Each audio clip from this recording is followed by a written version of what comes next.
There was that one place I always thought about, and I just wanted to be there with you. The place that no eye has ever seen, the place that no heart has ever perceived. I had a great feeling inside of me.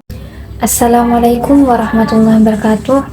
Alhamdulillahirrabbilalamin. Wassalatu wassalamu ala asrafil anbiya'i wal mursalin Sayyidina Muhammad wa ala alihi wa sahbihi ajma'in, amma ba'du. Yang saya muliakan pengasuh Pondok Pesantren Zainul Hasan Genggong, Kiai Muhammad Mutawakkil Allah SHMM. Yang saya hormati Rektor Universitas Islam Zainul Hasan Genggong, Bapak Abdul Aziz BA MAG. Yang saya hormati Dekan Fakultas Tadris Umum Ibu Wahyu Lestari MPD. Yang saya hormati Kepala Program Studi Tadris Bahasa Indonesia Ibu Maghfiratul Hamdiyah MPD. Yang saya hormati juga dosen pengampu mata kuliah Filsafat Pendidikan Islam Ibu Yaniyati Ulfa MPDI. Di sini saya akan menjelaskan tentang hasil peta imajinasi yang telah saya buat, yaitu tentang pemikiran filsafat pendidikan menurut Ibnu Khaldun. Di sini saya akan menjelaskan tiga, yaitu yang pertama biografi Ibnu Khaldun, yang kedua karya-karya Ibnu Khaldun, yang terakhir pemikiran filsafat menurut Ibnu Khaldun.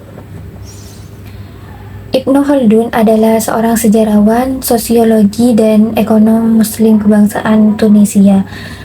Ibnu Khaldun lahir pada tanggal 27 Mei 1332 di Tunisia, Afrika Utara, dan meninggal pada tanggal 19 Maret 1406 di Kairo, Mesir. Nama lengkap beliau adalah Abdurrahman Ibnu Muhammad Ibnu Khaldun Al-Hadrami Al-Maliki. Ibnu Khaldun dianggap sebagai salah satu intelektual yang terkemuka dalam sejarah Islam. Karyanya yang dikenal adalah Kitab Al-Ibar dan Muqaddimah, yang membahas sebagai disiplin Ibnu sosial dan sejarah. Ibnu Khaldun juga dikenal sebagai bapak pendiri ilmu historiologi, sosiologi, dan ekonomi. Karya-karya beliau yang sangat dikenal itu ada tiga. Yang pertama Kitab Muqaddimah, yang kedua Kitab Al-Ibar, dan yang terakhir itu Kitab At-Tarif. Kitab Al-Muqaddimah itu jilid pertama dari Kitab Al-Ibar, yang berisi tentang berbagai kondisi masyarakat seperti kehidupan sosial, politik, kebudayaan, serta perubahan yang terjadi, penyebab-penyebab. Kitab ini dianggap sebagai hasil karya yang paling populer dan terkenal dari Ibnu Khaldun.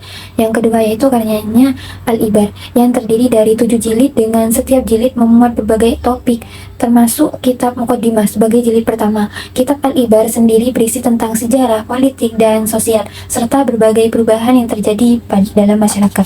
Yang terakhir yaitu Kitab At-Tarif, jilid 6 dan 7 dari Kitab Al-Ibar, yang berisi tentang berbagai topik termasuk sejarah, politik, dan sosial.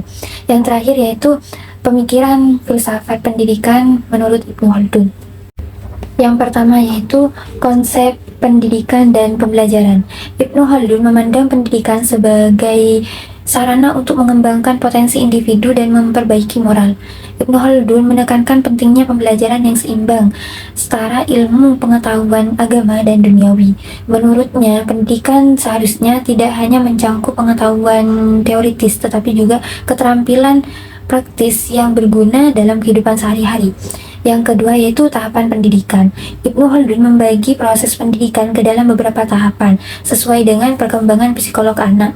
Tahap pertama adalah pendidikan dasar yang fokus pada hafalan dan dasar-dasar ilmu.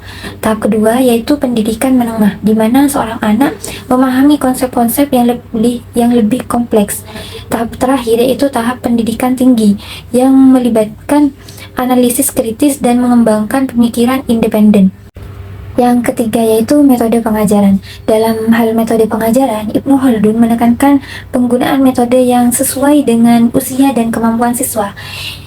Ibnu Khaldun mengkritik metode pengajaran yang terlalu kaku dan memaksa karena dapat menimbulkan kebosanan dan ketidakseriusan terhadap pembelajaran. Ibnu Khaldun juga menekankan pentingnya penggunaan contoh dan sosiologi dalam menjelaskan konsep-konsep abstrak.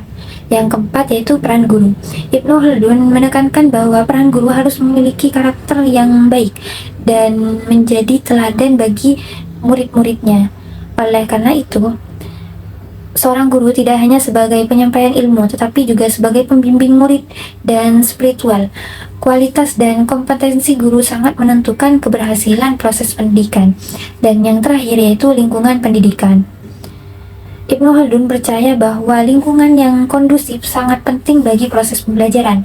Lingkungan yang penuh kekerasan atas ketidakadilan sosial politik dapat mempengaruhi proses pembelajaran pada siswa. Cukup sekian dari saya. Apabila ada salah kata, mohon maaf yang sebesar-besarnya. Akhirul kalam, wassalamualaikum warahmatullahi wabarakatuh.